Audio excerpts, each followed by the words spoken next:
Welcome ख्वातीन हज़रात, Lahore studio में खुशामदीद आपको। और मेरे साथ मौजूद हैं स्टूडियो में शिरकत एसएम जफर साहब, उनके साथ तशरीफ रखते हैं जनाब मुजीबुर रहमान शामी, और उनके साथ तशरीफ रखते हैं मोहतरम सरदार अयाज सादिक। बात आज हम करेंगे कि जो नाहली हो गई और गवर्नर राज पंजाब में आ गया और जो एहतजाज हो रहा है इसके हवाले से, जब हम ये प्रोग्राम को शुरू करने लगे थे तो हमने ये भी सुना कि कुछ फंड्स रिलीज कर दिए गए हैं लोकल बॉडीज के, और कुछ जो कदगनें उन पर लगाई गई थी वो खत्म कर दी।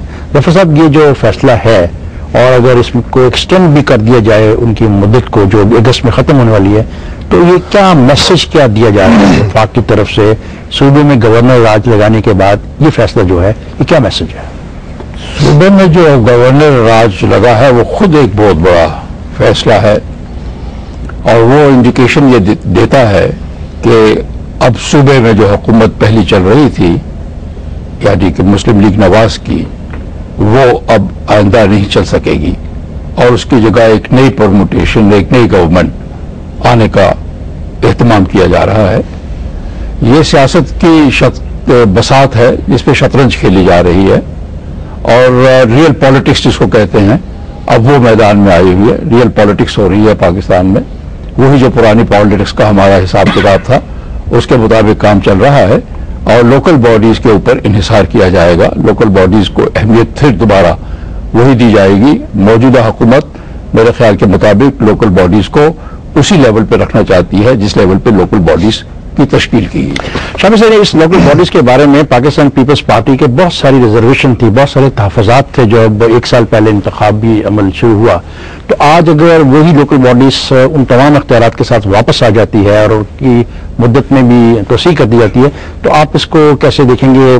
जफर साहब का जो ख्याल है कि हम वापस पुरानी सियासत की तरफ जा रहे हैं। देखें, मुद्दत तो तोसी हो रही है, और मुद्दत में तो पूरे मुल्क में, और इख्तियारात जो नाज़मीन के बहाल हो रहे हैं, यहाँ कमिश्नर्स मुकर्रर कर दिए गए थे और नाज़मीन के ऊपर एक प्रेशर था और शिकायत कर रहे थे कि उनके इख्तियारात जो है वो उनके पास नहीं रहे, वो एक्सरसाइज नहीं कर पा रहे, फंड इस्तेमाल नहीं कर पा रहे, तो अब वो बहाल कर दिए गए। इसका मतलब यह हुआ कि मुस्लिम लीग काफ के साथ पीपल्स पार्टी के रिश्ते नाते कायम हो रहे हैं, क्योंकि यहां जो नाज़मीन थे उनकी बड़ी तादाद मुस्लिम लीग काफ से ताल्लुक रखती थी। तो ये उसका मैसेज है एक। लेकिन इससे पहले मैं ये भी अर्ज करूंगा कि जो गवर्नर राज है, देखिए ये सुप्रीम कोर्ट का फैसला है, उसमें वजीर आला के खिलाफ को नाअहल करार दे दिया गया। चलिए, अब ये वहां गवर्नर राज कहां से आ गया? और ये 234 आर्टिकल जो है जिसमें यानी सदर साहब फरमाते हैं या फरमान जारी करते हैं कि सूबे में मामला दस्तूर के मुताबिक नहीं चलाए जा सकते, तो ये दस्तूर का मसला कहां से आ गया? एक वजीर आला अगर नाअहल हो गए हैं तो असेंबली मौजूद है, पार्टीज मौजूद है, एक कोलिशन मौजूद है, मुस्लिम लीग भी उसमें थी, नून पीपल्स पार्टी भी उसमें थी, ये कोलिशन चला रहे थे। ये कहते हैं अपना सीनियर मिनिस्टर को कि आप इंतजाम चलाएं, और हाउस का इजलास बुलाते और नया लीडर ऑफ द हाउस मुंतखब हो जाता। तो गवर्नर राज क्यों नाफिज हुआ, ये बड़ा अहम सवाल है। शामिल साहब, गवर्नर राज गालिबन इसलिए नाफिज हुआ है कि कभी इससे पहले हुआ नहीं, चूंकि आइन जब बनाया जाता है तो आइन पर जब अमल दरामद करने के लिए जो डिफिकल्टीज आती हैं उनमें से शायद पहली दफा पाकिस्तान में हुआ है कि सिटिंग चीफ मिनिस्टर के खिलाफ अदालत ने उसको डिस्क्वालीफाई कर दिया हो, और शायद वो ज़हनी तौर पर तैयार न थे कि फौरी तौर पर क्या फैसले करें, इसलिए उन्होंने एक आईनी सहारा दिया ना। जो आर्टिकल उन्होंने इस्तेमाल किया वो कॉन्स्टिट्यूशनल अथॉरिटी तो है, लेकिन कॉन्स्टिट्यूशनल क्राइसिस क्या पैदा हुआ मुल्क में? कोई कॉन्स्टिट्यूशनल क्राइसिस पैदा नहीं हुआ। देखिए, गवर्नर राज, ये पुराना मुझे जमाना याद आ गया।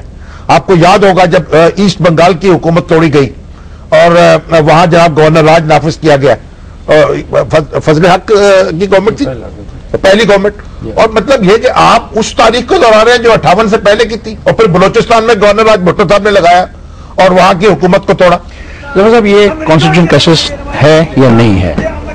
कॉन्स्टिट्यूशनल क्राइसिस तो यूं कहा जाए कि जिसकी वजह से ये मतलब ये अब इसके मामले में जो 234 के अल्फाज है, जरा थोड़ा से हम आपस में दोहरा लें, वो ये है कि प्रेसिडेंट को गवर्नर की जानिब से इतला या किसी और जानिब से इतला हो कि किसी सूबे में आइन के मुताबिक मामलात नहीं चल सकेंगे, तो वो अपने उस सेटिस्फेक्शन पर, इत्मीनान पर ये अहकाम जारी कर सकते हैं।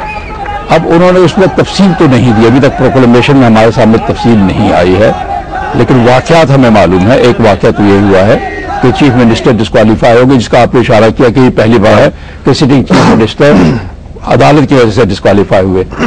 لیکن یہ بذات ہی یہ اکیلا واقعہ 234 کی انفورسمنٹ کا وجہ نہیں بن سکتا. اصل ایسا تھا کہ جو آپ نے سسپینڈ کر دی تھی پاورز لوکل باڈیز کی اور آپ چاہتے تھے کہ وہ کام نہ کریں، اب انہوں نے وہ بحال کر دی، تو جب وہ اگر بحال کر دیں گے تو آپ کو پولیٹیکلی نقصان کتنا پہنچے گا، کیا اندازہ ہے آپ کو؟ نہیں، میرا خیال ہے کہ اس میں کوئی مسکنسیپشن ہے. افتخار صاحب ڈسٹرکٹ نے 80 لاکھ کے ہر یونین کاؤنسل کے فنڈز اپروو کیے کہ ٹینڈر ہوئے، ناظمین کی ثوابدید کے اوپر وہ ٹینڈرز فائل ہوئے. وہ پروسیس تو چل رہا تھا. جتنا آپ کے یہ ٹاؤن کی عملہ تھا وہ ناظمین کے نیچے تھا، جو یونین کاؤنسل کے ناظمین تھے. ٹاؤن کا جو ناظم اور نائب ناظم تھا وہ کام کر رہے تھے فنکشن. بٹ ہوا یہ تھا کہ ہم وہ پرانے سسٹم سے نکل کے we wanted to go back کہ ڈی سی اور اس سسٹم میں جانا چاہ رہے تھے. مگر بائی نو مینز ہم نے وہ جو پرسپشن دیا جا رہا ہے کہ ٹوٹلی وڈرا کر لی تھی اور ان کے اختیارات بالکل ختم ہو گئے تھے. کچھ جگہوں میں ضرور یہ ہوا تھا کہ کمشنر یا ڈی سی او کے درمیان اور ان کے ناظمین کے درمیان کچھ مسئلے ہوئے تھے.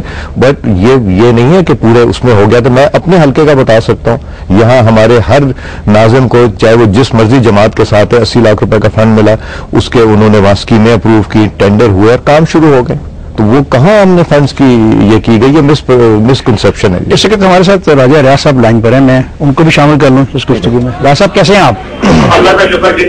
راجہ صاحب سوال یہ پیدا ہوتا ہے کہ جب ایک چیف منسٹر ڈسکوالیفائی ہو گیا تو آپ نے اس جماعت کو دوسرا چیف منسٹر منتخب کرنے کا موقع کیوں نہیں فراہم کیا؟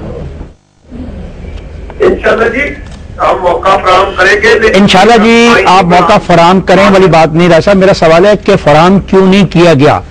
دیکھیں نا ایک اس کے لیے وقت چاہیے اور اس وقت کے بعد ہم موقع دیں گے. تب پورے جتنے ہاؤس میں لوگ ہیں کہ وہ اپنی مرضی سے چیف منسٹر سلیکٹ کریں. راجہ صاحب میرا یہ سوال ہے کہ گزشتہ روز جب سپریم کورٹ کا فیصلہ آیا، آپ کے بھی علم میں تھا کہ فیصلہ ایسا آ سکتا ہے، آپ نے ایسی تیاری کیوں نہیں کر رکھی تھی کہ پنجاب کے اندر ایک غیر یقینی صورتحال سے بچنے کے لیے اسی پارٹی کو کہا جاتا ہے کہ وہ اپنا دوسرا نمائندہ دے اور اس کو کہا جاتا ہے کہ فلور آف دی ہاؤس پہ آئے اور اپنی میجورٹی ثابت کرے تاکہ پنجاب کے اندر گورنر راج کا جو مسئلہ ہے یہ نہ آتا.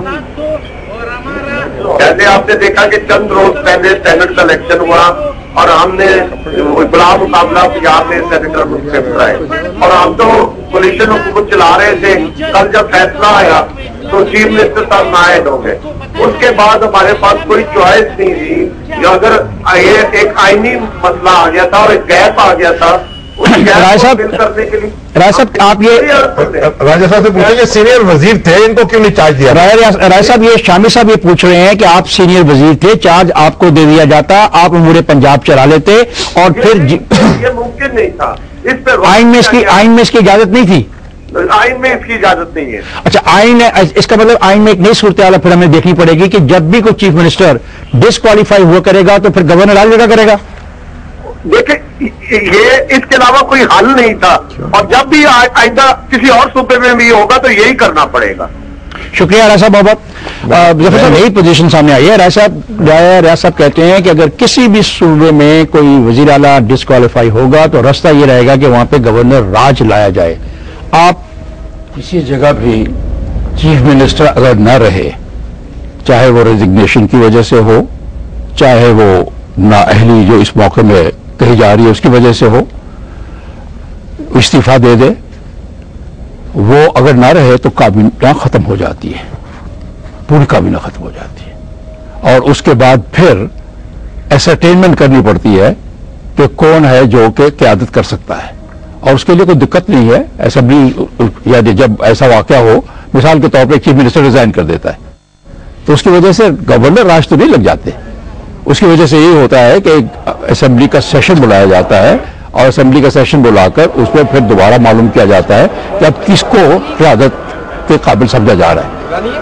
ممکن ہے ایک دفعہ کی سٹنگ میں نہ ایسا فیصلہ ہو سکے، اگلی دفعہ کی سٹنگ میں ایسا فیصلہ ہو جائے. تو یہ اسی وجہ سے میں نے شروعات میں کہا اگر صرف یہی وجہ ہو